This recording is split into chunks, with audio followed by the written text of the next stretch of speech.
আইনে বলছে যে একজন নারী ডিভোর্স না দেওয়া পর্যন্ত অথবা তার স্বামী মারা না যাওয়া পর্যন্ত একই সাথে দুইজন স্বামী রাখার কিন্তু কোনো সুযোগ নাই।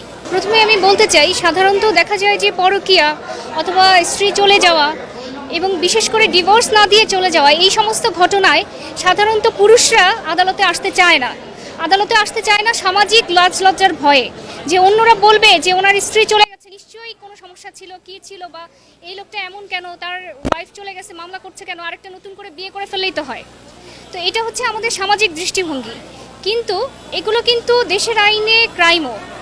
তো দেশের আইনে যেগুলো অপরাধ সেগুলির বিরুদ্ধে যদি আমরা কোর্টে না আসি, অন্তত কিছু এক্সাম্পল না থাকে, সেট না হয়, তাহলে তো এই দেশে এই ধরনের সামাজিক অরাজকতার সৃষ্টি হবে।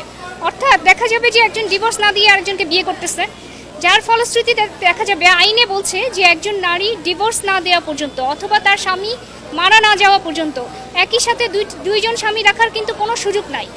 ছেলেদের ক্ষেত্রে তাও বিয়ের বৈধতা আছে, কিন্তু পারমিশন নেওয়ার প্রভিশনটা আছে, কিন্তু মেয়েদের ক্ষেত্রে দুইজন স্বামী রাখার যেহেতু সুযোগ নেই, এখানে আরও প্রশ্ন আসে, পরবর্তীতে সন্তান হলে এই সন্তান কার, সেই বিষয়গুলির জটিলতাও কিন্তু রয়ে গেছে। এখন একজন যদি ডিভোর্স না দিয়ে আরেকজনকে বিয়ে করে, এভিডেন্স অ্যাক্ট অনুযায়ী যার বিয়েটা বৈধ সন্তান তার, তাহলে এখন যদি ওনার সন্তান না হয়, উনি কি মেনে নেবেন যে ওনার সন্তান হিসেবে? সেটা কিন্তু সম্ভব না। তো এই যে জটিলতাগুলো, এই যে সামাজিক অরাজকতাগুলো, সামাজিকভাবে যে এই যে নৈতিক অবক্ষয়গুলো, সেগুলির জন্য কিছু কিছু এক্সাম্পল সেট হওয়া খুব প্রয়োজন। এখানে আমি প্রথমেই রাকিব হাসানকে ধন্যবাদ জানাই যে সে সততার সাথে এত বছর ধরে এবং ধৈর্যের সাথে মামলাটি চালিয়ে যাচ্ছে এবং কোর্টে সবার সামাজিক ভয় ভীতি ত্যাগ করে সে কোর্টে এসেছে। প্রথমেই সেই জন্য আমি মনে করি এটা একটা বড় পদক্ষেপ, যার ফলে এখন অনেক অপরাধীর মনে ভয় তৈরি হবে যে আমি যদি এরকম করি আর আমার হাজবেন্ড যদি কোর্টে যায়, তাহলে হতে পারে যে আমাকেও বিচারের মুখোমুখি হতে পারে। একাধিক বিয়ে মানুষ করতে পারে, তবে সেই জন্য সুনির্দিষ্ট আইন আছে, সেই জন্য ইসলামিক আমাদের শরিয়া অনুযায়ী ডিভোর্সের প্রভিশন আছে। যদি স্বামী অত্যাচারী হয় সেখানে ডিভোর্স দিতে পারে। এখন পর্যন্ত এই ধরনের কোনো বিষয়টি আমাদের মামলার ক্ষেত্রে প্রযোজ্য নয়। এবার আসি 2021 সালে আমাদের মামলা দায়ের করা হয়। এরপরে আদালত মামলাটিকে পিবিআইকে তদন্তের নির্দেশ দেন। পিবিআই প্রাথমিকভাবে 6 মাস ধরে তদন্ত করে সকল সাক্ষ্য প্রমাণ সহ প্রাইমারি তদন্তে আসে যে ওনারা যেই বিয়েটা করেছেন ডিভোর্স না দিয়ে তামিমা সুলতানা, সেটি অবৈধ এবং সেইখানে পিবিআই তাদের বিরুদ্ধে চার্জশিট দেয়। ক্রিকেটার নাসির হোসেনকে 2 নম্বর আসামি করে এবং তামিমা সুলতানাকে 1 নম্বর আসামি করে এবং তামিমা সুলতানার মাকে সহযোগিতায় রেখে এই রিপোর্টটা দেয়া হয়। এই রিপোর্টে শুধুমাত্র সাক্ষীদের 161 সাক্ষীদের সাক্ষ্য নয়, এছাড়া বিভিন্ন এভিডেন্সও আদালতের সামনে আনে। অর্থাৎ তারা দাবি করে যে ডিভোর্স দিয়েই বিয়ে করেছেন, অথচ পিবিআই যখন তদন্ত করে দেখা যায় যে ডিভোর্সের কাগজগুলো জালজালিয়াতি। এবং আরও আশ্চর্যজনক বিষয় যে ওনারা যেই ডাক রসিদগুলি দাবি করেন, সেই ডাক রসিদগুলিও দেখা যায় যে ডাক বিভাগের নয়, ডাক বিভাগ এটা স্পষ্টভাবে জানিয়ে দেয়। বদলি হয়, আমলে নেওয়া হয় এবং চার্জ গঠনের শুনানি হয় এবং বিজ্ঞ আদালত 1 এবং 2 নম্বর আসামি অর্থাৎ তামিমা সুলতানা এবং নাসির হোসেনের বিরুদ্ধে চার্জ গঠন করে। তারা এই চার্জ গঠনের বিরুদ্ধে উচ্চ আদালতে রিভিশন করে এবং পরবর্তীতে এখানে লয়ার সার্টিফিকেট দেয় যে হাইকোর্টে গিয়েছে, কিন্তু আসলে ওখানেও তাদের আসলে ওই আদেশই বহাল থাকে, অর্থাৎ চার্জ গঠনের আদেশটাই রিভিশন কোর্ট বহাল রাখে।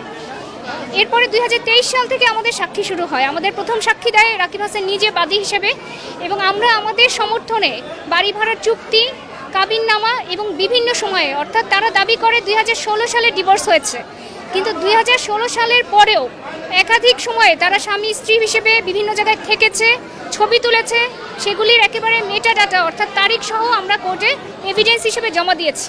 পরবর্তীতে এমন হয়েছে যে তারা কোথাও বেড়াতে গিয়েছে, সেখানকার সাক্ষীও এসেছে এবং তারা অন্যান্য আত্মীয় স্বজন বা পরিচিতদের বাসায় অনেক সময় রাত্রি যাপন করেছে, তারাও এসে সাক্ষী দিয়েছে। শুধু তাই নয়, এখানে দেখা গেছে যে আমাদের এখানে অনেক সরকারি কর্মকর্তারা এসে সাক্ষ্য দিয়েছে। আপনারা জানেন ডিভোর্সের একটা নোটিশ যেমন হাজব্যান্ড বা ওয়াইফকে দিতে হয়, আরেকটা নোটিশ ইউনিয়ন পরিষদের চেয়ারম্যানকেও দিতে হয়। ইউনিয়ন পরিষদের চেয়ারম্যান সেই নোটিশটা পেয়ে একটা রেজিস্ট্রি খাতায় তুলে এবং 3 মাস পর্যন্ত 2 পক্ষকে নোটিশ করে। যদি 3 মাসেও 2 জনের মিল না হয় তখন সেই ডিভোর্সটা কার্যকর হয়। তো এখানে ইউনিয়ন পরিষদের চেয়ারম্যান 2 জন এসেছেন।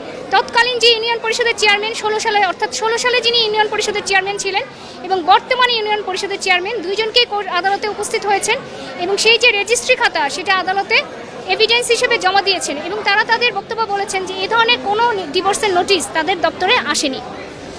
এরপরে পরবর্তীতে আমাদের এখানে মাসুদ পারভেজ, উনি হচ্ছেন গিয়ে ডেপুটি পোস্টমাস্টার জেনারেল, উনি আদালতে এসে সাক্ষী দেন যে যেই ডাক রসিদগুলোর মাধ্যমে বলা হয়েছে যে পাঠানো হয়েছে সেগুলি আসলে ডাক বিভাগের নয়।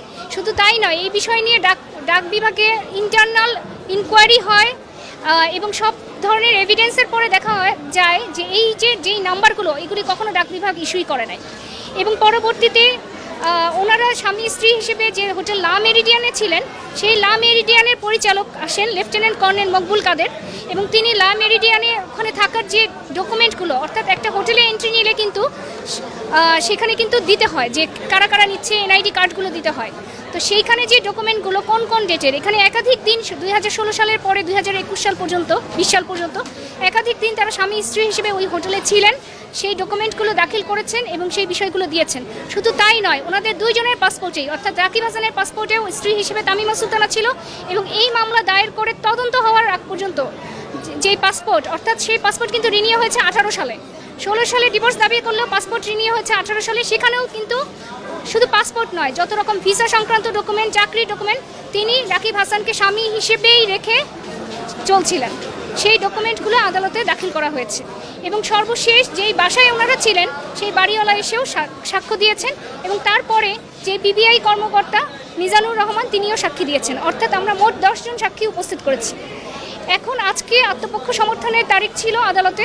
আত্মপক্ষ সমর্থনের জন্য সময় চাইলে আদালত আগামী 14ই জুলাই রবিবার এই তারিখ নির্ধারণ করেন এবং আমরা প্রত্যাশা করি যে আমাদের সাক্ষ্য প্রমাণ দ্বারা আমরা প্রমাণ করতে পারবো যেহেতু এই ঘটনা সত্যি, আমরা আদালতের উপর আমরা বিশ্বাস রাখি যে আদালত ন্যায় বিচার করবেন।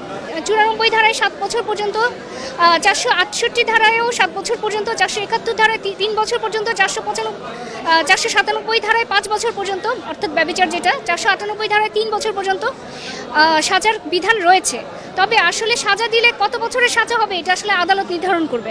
আর সাক্ষ্য প্রমাণের ভিত্তিতে আমরা তো সবসময় আদালতের কাছে ন্যায় বিচার প্রত্যাশা করি। আমাদের প্রত্যাশা যে এর ন্যায় বিচার হবে এবং এখানে দৃষ্টান্তমূলক রায় হবে বলে আমরা সবসময়ই আদালতের কাছে শুরু থেকেই প্রত্যাশা করি বলেই আমরা আদালতের কাছে এসেছি।